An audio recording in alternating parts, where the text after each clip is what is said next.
jamaah. Alhamdulillah. Alhamdulillahirrahmanirrahim, kita masih di Islam itu indah jamaah. Semangat terus puasanya, semangat juga belajarnya pagi hari ini, Masya Allah. Apalagi bagi jamaah yang pengen doanya dikabulkan. Waduh. Tepat banget kita belajar karena tema kita adalah orang-orang spesial yang langsung dikabulkan doanya, Masya Allah. Pertanyaan selanjutnya, langsung aja nih. Benarkah Allah akan langsung mengabulkan doa kita terhadap seorang muslim? Bahkan ketika sedang berada di tempat yang jauh sekalipun. Wah, kita dengarkan tausiah dari guru kita Ustadz Syam. Silakan Ustadz. Baik, bismillahirrahmanirrahim. Tapi guruku Habib, Mas Soni, serta Ustazah Dulung dan guru-guru kami yang dimuliakan Allah Subhanahu wa taala. Doa seorang muslim terhadap saudaranya dari kejauhan, dari tempat yang jauh. Dari sahabat Abu Darda bahwa dia berkata bahwasanya Nabi SAW bersabda, "Ma min 'abdin muslim yad'u li akhihi bi dhahril ghaibi illa qala al-malak al-mukilu bihi amin walaka bimithlih." Subhanallah. Tidaklah seorang muslim berdoa untuk saudaranya yang tidak di hadapannya. Jadi ada syaratnya itu. Berdoa tidak di hadapannya, maka malaikat yang ditugaskan kepadanya berkata amin dan bagimu seperti yang kau doakan dalam sahih Muslim. Jadi ada syaratnya tidak di hadapannya. Jadi kalau ditanyakan tadi di tempat yang Jauh. di tempat yang jauh berarti berjarak, berarti tidak di hadapannya. Ya. Kenapa? Kalau di hadapannya kadangkala jadinya bukan mendoakan tapi peres doang.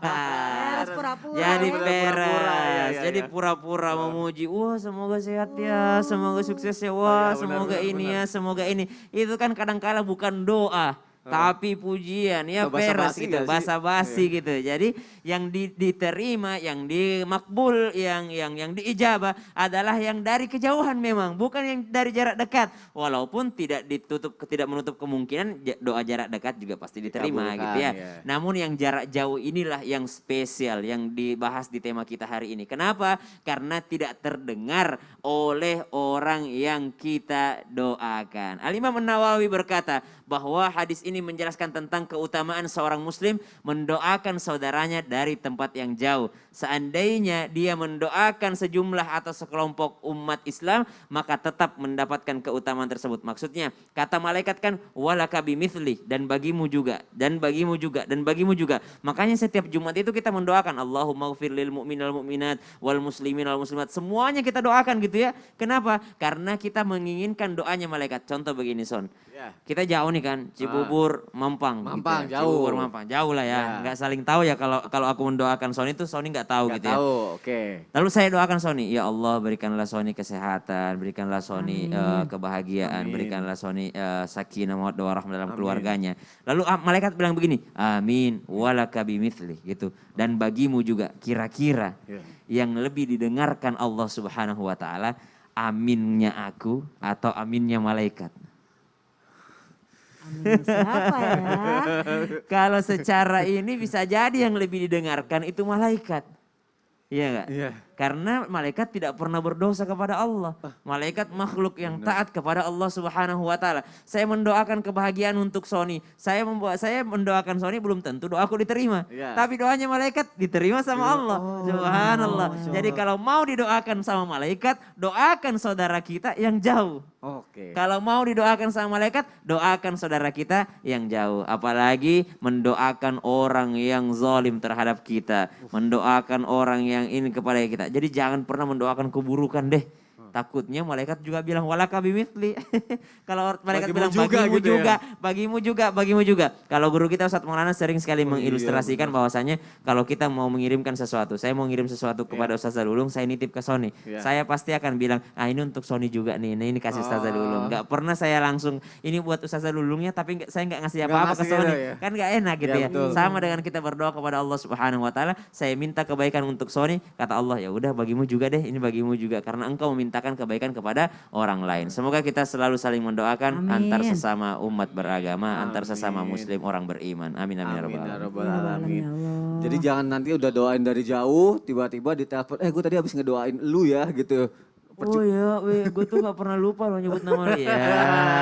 Itu sama aja jadi bohong ya, percuma Iya, ya. takutnya seperti Takutnya itu. seperti itu, baik Masya Allah. Terima kasih Ustaz Syam untuk penjelasannya, Masya Allah. Kita lanjutin lagi jam yang ada di rumah, aku punya tayangan lagi nih. Video seorang perawat yang viral karena dianiaya dan dizolimi. Kita lihat tayangan jamaah, silakan. Korban yakni Christina Ramauli 28 tahun yang merupakan warga Gria Sukajadi Permai, Kelurahan Sukajadi, Kabupaten Banyuasin. Pasca kejadian tersebut, korban juga langsung membuat laporan ke Polrestabes Palembang. Kasubag Humas Polrestabes Palembang, Kompol Muhammad Abdullah mengatakan anak terlapor adalah pasien di tempat korban bekerja. Terlapor yakni Jason diduga tak suka dan menganggap korban tak benar saat melepaskan infus dari tangan sang anak. Hal itu yang kemudian membuat terlapor marah. Ia lantas memanggil korban untuk mendatangi tempat sang anak dirawat. Di sana ada pula sejumlah perawat lain yang enggan disuruh keluar terduga pelaku. Saat itu Jason menanyakan bagaimana korban melepaskan selang infus dari tangan anaknya. Wah, ini hampir sama kayak pertanyaan Ustadz Syam nih tadi nih, Habib Abdullah nih. Ahlan wasahlan. Orang zolim katanya orang yang berbuatan zolim ke sesama makhluk hidup itu katanya bisa dikabulin doanya gitu. Jadi Iya. kalau ada yang ngezolimin kita katanya doanya bisa dikabulin nih. Iya. Nah itu benar kayak gitu nggak? Terus ada batasannya nggak atau ciri-ciri apa sih orang sebenarnya dikatakan sebagai perbuatan zolim gitu? Iya. Nah, ini Mohon penjelasannya Habib perlu Abdullah. Kita bahas yang Iya agak sekarang lama biar dikit detail. ya. Tadi kan udah ngeliat jam tuh karena nggak Iya. cepet waktunya, sekarang pasti sempat. Siap. Mohon Silakan. izin Bang Soni, mohon izin guruku Ustadz Syam, Ustadz Alulung. Assalamualaikum warahmatullahi wabarakatuh. Waalaikumsalam warahmatullahi wabarakatuh. Rabbi syrah li sadri wa yassir li amri wahlul uqdatan min lisani yafqahu qauli. Alhamdulillah, mudah-mudahan Allah Subhanahu wa taala jauhkan kita daripada sifat dolim. Apa zulum itu? Dolim berasal daripada kalimat zulum. Zulum itu adalah wad'u syai' ala ghairi mahallih, menempatkan sesuatu bukan pada tempatnya, melakukan sesuatu yang bukan sepantasnya. Itu hal yang dinamakan zalim. Kemudian lawan daripada zulum ini adalah al-adlu, adalah berbuat bijak, berbuat kebaikan. Nah, ini mudah-mudahan kita termasuk orang-orang yang berbuat kebaikan. Amin ya rabbal alamin. Kemudian zalim sendiri terbagi menjadi beberapa bagian. Yang pertama adalah zulumnya seorang hamba terhadap Tuhannya. Bagaimana bisa kita menzalimi Tuhan kita? Yaitu dengan kesyirikan-kesyirikan yang kita lakukan. Allah Subhanahu wa taala menyebutkan innasyirka ladzulmun azim. Sesungguhnya menyekutukan Allah Subhanahu wa taala, menyembah kepada selain Allah Subhanahu wa taala merupakan kezaliman yang sangat agung. Mudah-mudahan Allah jaga daripada iman dan Islam kita semuanya. Bahkan disebutkan juga di dalam ayat yang lainnya wal kafiruna humud zalimun wal iyadu billahi taala. Kemudian yang kedua adalah berbuat zalim terhadap diri sendiri. Bagaimana berbuat zalim terhadap diri sendiri? Dengan banyak melakukan maksiat. Orang yang banyak melakukan maksiat adalah orang yang zalim terhadap dirinya sendiri. Orang yang membatalkan puasa dengan sengaja adalah orang yang zalim terhadap dirinya sendiri. Nah, mudah-mudahan kita tidak termasuk daripada orang-orang zalim yang seperti itu. Kemudian yang ketiga adalah zalim terhadap makhluk-makhluknya Allah. Zalim terhadap makhluk-makhluknya Allah. Di antara ciri-ciri orang yang menzalimi sesama manusia apa? Di antaranya adalah berbuat ghadaf. Ghadaf itu apa? Menuduh. Kemudian apa? Syatam. Syatam itu apa? Syatam itu mencemooh, mencaci maki. Kemudian juga di antaranya ciri-cirinya apa? Adalah safkud dam. Safkud dam ini apa? Sampai menumpahkan darah wal iyadu billahi ta'ala, membunuh dan lain sebagainya. Kemudian juga di antara kezaliman yang nyata adalah aklumal, memakan daripada hartanya yang tidak pantas. Jadi ibaratnya ia mendolimi dari sisi ekonomi. Kemudian yang kelima adalah dhorab, memukul.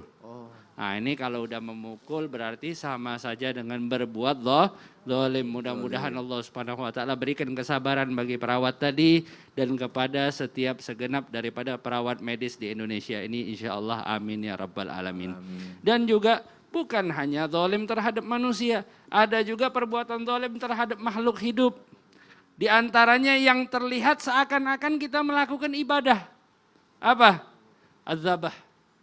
Ini biasanya kalau Idul Adha nih banyak apa? Kurban. Banyak kurban. Nah.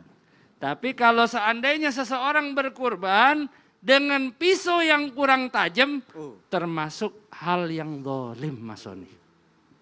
Karena apa? Karena dia tidak menuntaskan daripada kurbannya dengan baik. Baik. Makanya Sampai sunnahnya, sisa mati ya. sunnahnya adalah ketika seseorang berkurban untuk menajamkan daripada pisau. Makanya sebelum Idul Kurban biasanya tukang apa namanya? Tukang asah pisau. Tukang sate. Tukang sate. Tukang jagal tuh, tukang asah pisau tuh laku biasanya. Kenapa? Ah, iya, iya. Karena banyak yang mau mengasah daripada pisaunya. Nah ini termasuk kedoliman seandainya seseorang tidak menyelesaikan daripada proses kurbannya dengan baik. Dan juga terhadap tumbuh-tumbuhan. Nah, bagaimana terhadap tumbuh-tumbuhan? Di antaranya tanaman-tanaman yang dipotong ataupun yang dipotek tidak pada waktunya. Misalnya ada buah-buahan mau berbuah, tapi subhanallah dia potek sebelum masa matangnya. Nah, ini termasuk kadang-kadang kedoliman terhadap tumbuhan-tumbuhan makhluknya Allah Subhanahu wa taala. Mudah-mudahan kita dijauhkan daripada sifat dolim. Amin ya rabbal Amin ya rabbal alamin. Masya Allah. Tapi aku mau nanya. Iya, apa tuh? Ada ini loh. Aku Kenapa? temen dicerita katanya dia udah sering banget berbuat kebaikan. Semua yang baik-baik dilakuin. Ibadahnya juga ya dilakuin semua sama dia. Tapi masa katanya doanya belum dikabulin juga Ustaz Kata Jalul. siapa? Kata dia. Kapan ngomongnya? Dia bilang kemarin katanya gue udah berbuat baik, udah ibadah kok gak dikabulin sih, kenapa sih Terus gitu. kenapa? Ini Masalah? Ya, aku nanya sama emak gimana nih. Nah, gitu. Mohon penjelasannya mak. Iya. Ya, silakan. Apalagi ada pertanyaan lagi? Udah gitu doang? Apa? Iya itu aja. Itu aja. Silakan Baik. Ustazah Lulung. Oh, baik, mohon izin guru-guru. Jamaah! Ye. Oh, jamaah! Ye. Alhamdulillah. Ayo dong pada bangun, melek. Membicarakan pertanyaan tadi kakak Sony ya, mohon izin. Pemirsa juga ya. Yang namanya kita merasa udah berbuat baik, merasa udah banyak ibadah, itu memang godaan kita. Kalau kita bandingin sama para sahabat, para rasul, kita mah kagak ada apa-apanya. Jadi kalau kita minta kepada Allah jangan pengen buru-buru. Kenapa? Apa yang kita inginkan belum tentu yang kita butuhkan. Jadi ya sabar aja sampai dia datang masanya akan dikabulkan oleh Allah. Karena kan pengabulan itu memang ada yang ditunda, ada yang disegerakan, ada yang dicocok-cocokin. Siapa tahu kita belum dikasih karena belum dikasih udah belagu. Begitu, ada di dalam surat 42 ayat berapa? Ayat 27. Walau basatallahu rizqa li ibadihi labaghaw fil ardi. Sekiranya yang namanya manusia ini langsung dikabulkan doanya, dilapangkan rezekinya, dia bakalan belagu di muka bumi. Jadi kita introspeksi dulu. Emang udah diterima ibadah kita? Yakin. Nah, ini nih yang perlu kita pahami. Jangan merasa ibadah gue banyak, ini banyak. Kok gak dikabulin? Protes sama Allah. Introspeksi ke dalam diri sendiri. Malu kita, ya kan? Nah kira-kira apa aja sih yang bikin kadang-kadang doa kita gak dikabulin? Wah saya ini jadi introspeksi diri nih. Karena banyak banget keinginan tapi memang belum dikabulkan. Balik lagi, iya juga ya. Jangan-jangan kita banyak salah. Bener, aku juga mikir Nah gitu. yang pertama, mau tahu nggak? Mau. Mungkin kita kurang memperhatikan adab dalam berdoa. Berdoanya sih panjang, tapi contohnya kita kurang menghadap kiblat. Karena adab berdoa menghadap kiblat nggak cuma sholat doang. Yang kedua mengangkat tangan. Jangan kita ngangkat kaki. Ya pergi Harusnya dong. ngangkat tangan ya. Pergi dong, Karena ya. Rasulullah ketika berdoa dalam hadis dari Anas bin Malik mengangkat tangannya dengan suara yang sopan lembut, jangan teriak-teriak. Ya Allah, masa kagak tahu sih? Kan kok katain ini? Nggak boleh kayak begitu. Nggak boleh gitu ya. Harus dengan hufiatan, wataderuan, dengan khawatir dan tunduk dan patuh. Jangan teriak-teriak. Nauzubillahimin dzalik. Jadi kita juga adab.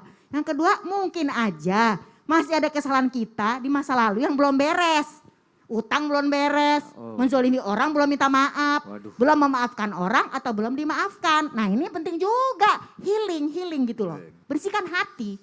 Dan yang ketiga mungkin kita belum berdoa pada waktu atau tempat yang mustajab. Tadi guru kita sudah menyatakan Iya. tempat yang mustajab apa. Waktu yang mustajab apa. Ini kadang-kadang kita emak-emak nih udah tahu udah ada azan. Azan antara azan sama qomat itu waktu yang dikabulkan. Kita ngobrol. Gosip lagi. Wah, dosa Bagaimana mau dong. dikabulin? Iya, malah Padahal dosa. itu waktu yang sangat penting. Harusnya kalau ada waktu-waktu yang keren, kita diem. Ada azan, kita diem sejenak. Ya. Sampai kok komat kita berdoa, itu baru keren. Jangan yang ada bintang jatuh, kita make a wish. Kan itu, bintang Salah jatuh persepsi itu ya. Allah lagi marah. Justru cari waktu yang tepat. Hujan geluduk, jangan ya ampun, hujan aja nih. Nah justru dengan hujan, waktunya dikabulkan. Jadi banyak waktu-waktu yang harusnya kita berada di situ. Tapi kita sibuk dengan membicarakan orang lain. Nauzubillahimin. Dan doa juga dilafalkan dengan suara-suara dengan yang khusyuk dan berserah diri. Jadi jangan yang buru-buru habis sholat. Assalamualaikum warahmatullahi wabarakatuh. Assalamualaikum warahmatullahi wabarakatuh. Ya Allah, kau tahu yang ku mau. Sadaqallah. Ya Pergi. Allah. Masa begitu? Ya Allah. Kita doa juga harus yang namanya sopan. Sama orang aja ngomongnya harus sopan, apalagi sama Allah Subhanahu wa ta'ala. Begitu, jangan yang namanya kita ngasal sama Allah. Salawatan dulu, istighfar dulu. Bahkan Umar bin Khattab radhiyallahu anhu mengatakan, kalau kita berdoa sama Allah, habis minta ampun, puji-puji Allah, kemudian kita berselawat, baru dikabulkan. Tapi kalau selawatnya kagak ada, itu doa ngambang di langit, nggak akan menembus aras. Jadi kita selawatan aja kadang-kadang lupa. Selawatan cuma hari Jumat doang. Barang siapa yang berselawat di hari Jumat diberikan 10 kali lipat. Hari Jumat doang. Itu juga karena kebaca aja itu Itu juga karena tulisannya. kebaca aja ya kan. Coba kalau kita selawatan tiap saat, insya Allah Allah berikan pengabulan. Jadi balik lagi, jangan salahkan Allah, kita introspeksi diri. Mudah-mudahan Allah balikin iman kita. Pokoknya yang penting kita baca doa harus Amin. khusyuk ya Khusyuk. Allah gitu loh. Yang penting jangan kebanyakan protes dulu, tapi Iya. introspeksi diri dulu Introspeksi ya diri. jamaah ya, Masya Allah. Jamaah, setelah ini akan ada pertanyaan nih yang masuk ke Instagram kita, di @Islam itu Indah Trans TV nih ya. TTV. TTV, Trans TV. Makanya jangan kemana-mana, abis ini mau dibacain. Cuma sebentar kok, nggak lama kok. Tetap di Islam itu Indah ya. Jamaah, oh jamaah. Alhamdulillah.